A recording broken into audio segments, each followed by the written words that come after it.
湖北武汉市卫健委通报不明原因的病毒性肺炎最新情况，目前已完成病原核酸检验，初步诊断有新型冠状病毒感染的肺炎病例41例，其中已出院2例，重症7例，死亡1例，其余患者病情稳定。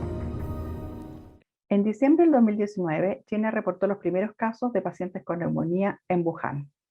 Posteriormente, el mes siguiente, en enero del 2020, China informó que los casos de neumonía estaban asociados a la exposición en un mercado de alimentos marinos y donde también se vendían animales silvestres para su consumo.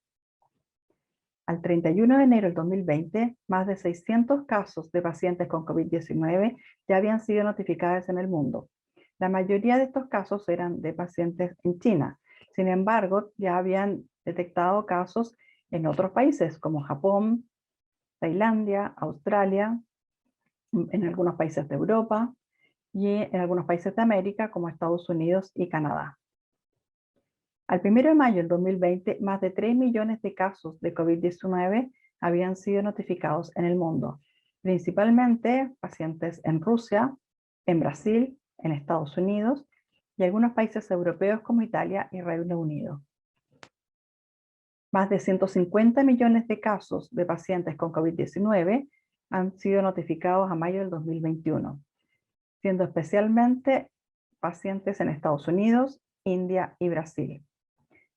La presencia de casos de pacientes con COVID-19 en más de un continente determina que esto es una pandemia.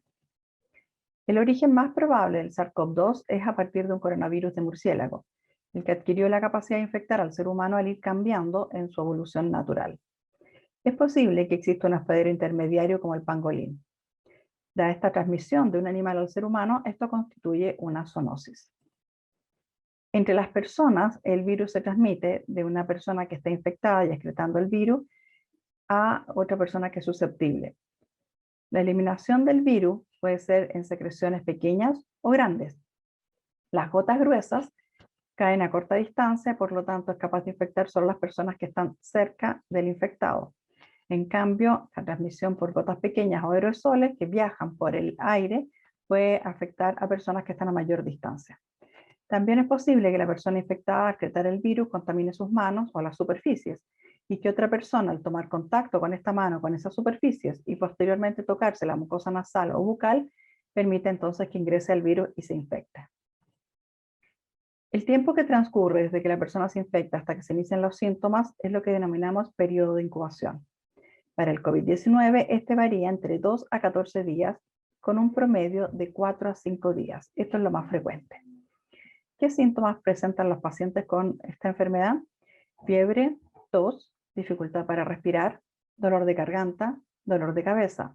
Algunos pacientes con menor frecuencia también refieren fatiga, dolores musculares, lo que llamamos mialgias, dolores corporales, pérdida del olfato o el gusto, congestión nasal, náuseas o vómitos o diarrea. Una persona puede infectar a otra desde antes del inicio de sus síntomas. 2 a 3 días antes de que comiencen los síntomas, la persona ya está excretando el virus y por lo tanto puede infectar a otra. Esto dura hasta 7 a 12 días después del inicio de los síntomas. Es importante recordar que las personas infectadas que no presentan síntomas también pueden infectar a otras. Hay un grupo de personas que se infectan y que no van a presentar síntomas o estos van a ser muy leves.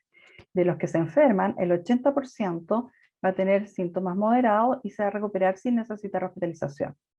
El 15% de las personas enfermas va a desarrollar una enfermedad grave y requerirá oxígeno.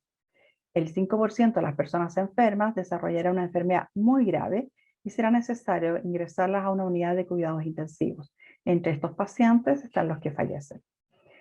Quienes tienen mayor riesgo de desarrollar una enfermedad grave, los mayores de 60 años, embarazadas, enfermos con hipertensión arterial, problemas cardíacos o pulmonares, diabéticos, obesos y personas con cáncer. ¿Cómo evitar la infección por este virus? Al toser es necesario cubrirse con el codo flexionado o con un pañuelo desechable que debe ser eliminado de inmediato, nunca con la mano.